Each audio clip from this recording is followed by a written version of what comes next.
Boa noite, meus irmãos. Com a graça de Deus, nós chegamos na sexta-feira, depois de uma semana em que nos dedicamos de forma especial à oração. Nós temos feito, no decorrer da semana, o estudo sobre o breve catecismo de Westminster. Temos feito breves devocionais, tirando dessas perguntas lições para a nossa vida. Ontem nós terminamos o nono mandamento e hoje nós vamos dar continuidade estudando sobre os mandamentos.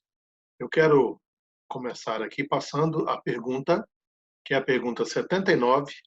Qual é o 10º mandamento?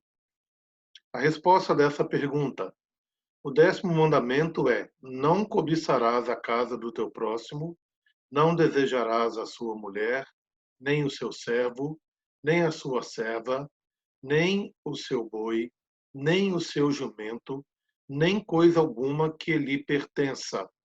Esse texto está baseado lá em Êxodo capítulo 20, versículo 17. Portanto, o 10º e último mandamento que nós estudaremos na perspectiva do breve catecismo. O que nós podemos aprender quando olhamos para este mandamento? Veja bem, ele está falando não cobiçar e ele vai descrever uma série de coisas. Mas vamos falar primeiramente do que é a cobiça. A cobiça ela pode ser definida como um desejo intenso, ganancioso e desordenado.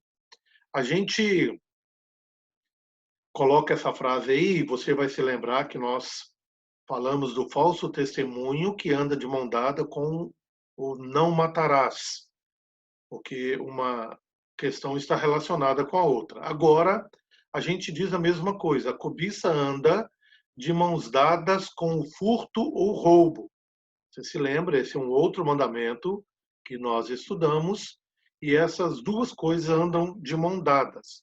A gente só vai perceber a partir de agora que existe uma diferença entre o que é o furto e o roubo e o que é a cobiça, apesar de ambas desembocarem no mesmo lugar.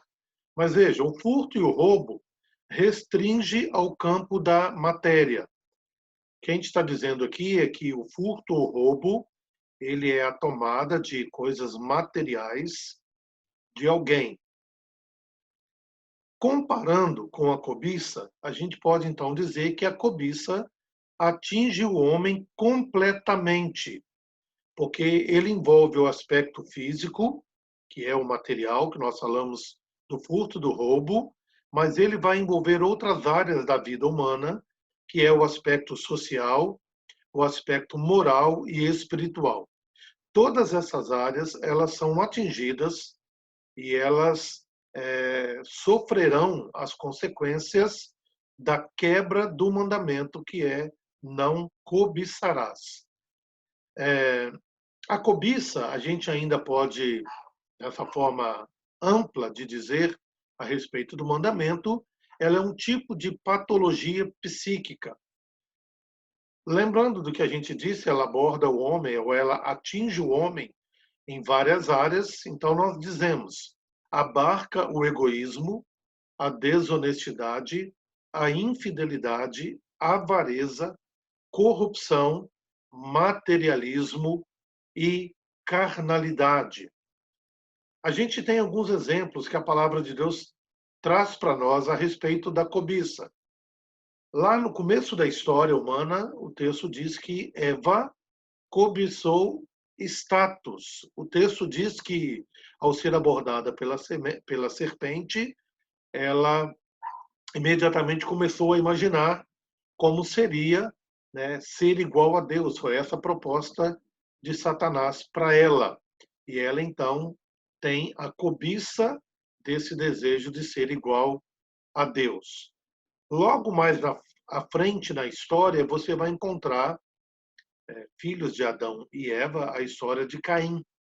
Caim, ele mata o seu irmão Abel e a Bíblia vai mostrar para nós que, na verdade, ele cobiçou a posição espiritual de seu irmão Abel. Há quem diga que Deus não agradou do sacrifício de um em detrimento do outro. Contudo, a palavra de Deus, lá no livro de Tiago, vai dizer que Deus, perdão, o livro de Judas, ele vai dizer que Deus, ele se agradou de Caim, de Abel, em detrimento de Caim.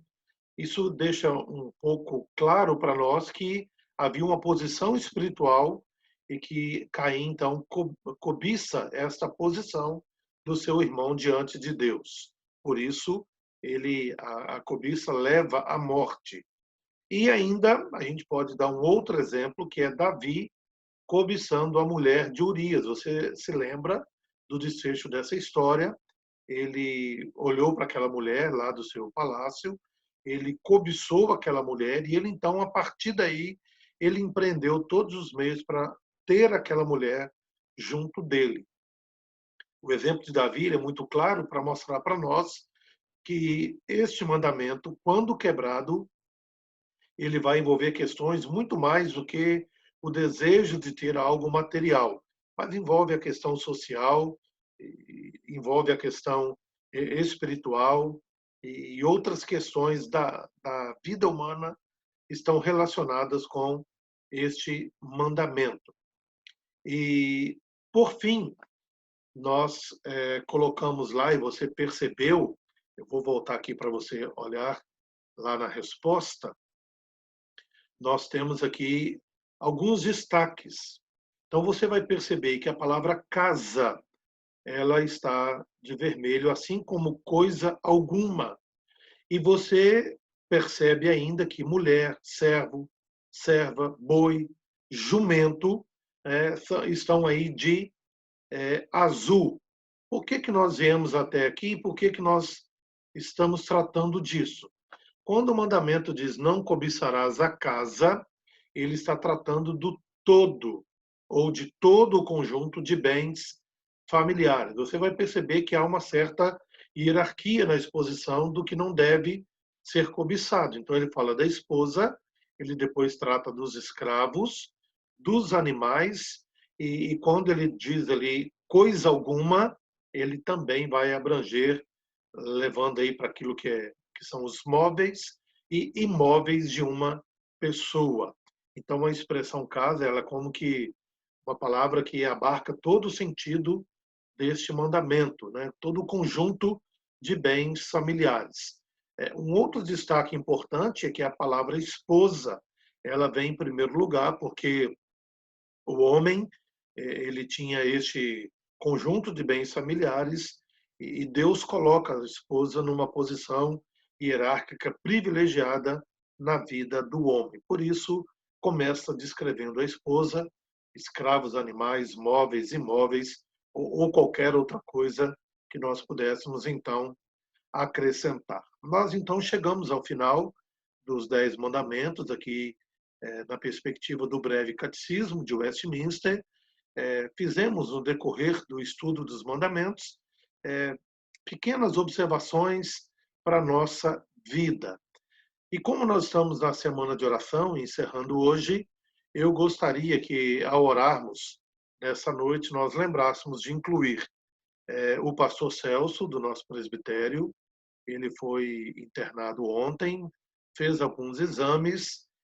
Nós não temos uma notícia melhor para dar para ele, mas ele já estava sendo medicado, né, e provavelmente na sua casa para continuar o tratamento. Lembrar de orar ainda pelo pastor Pedro, que também foi hospitalizado em decorrência de enfermidade que ele já tem. Ele fez uma tomografia, constatou-se pequenos AVCs e ele está em casa. Recebemos o áudio dizendo que ele foi para sua casa e está continuando também o tratamento ali em decorrência do coronavírus e a possibilidade de infecção no hospital. Eu quero ainda pedir pela família do pastor Ronaldo Lidório, o nosso missionário, que mora em Manaus. Diariamente temos recebido boletins de informação e dentro do quadro eles estão melhorando, né, e carecem ainda das nossas orações. E eu também quero colocar a família do pastor José João, nós ontem colocamos aí no grupo da igreja, foi um querido pastor, professor e amigo que nós tivemos no seminário presbiteriano em Belo Horizonte.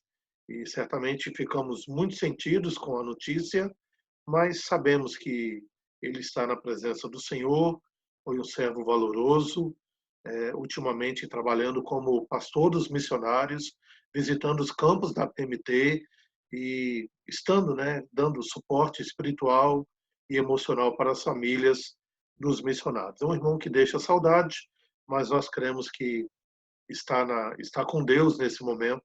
Oramos pela família dele que fica, para que Deus possa confortá-los. A minha oração é que Deus o abençoe e que você tenha um final de semana abençoado, cuidado e guardado pelo nosso Deus. Que Ele nos ajude, que Ele nos abençoe, em nome de Jesus. Amém.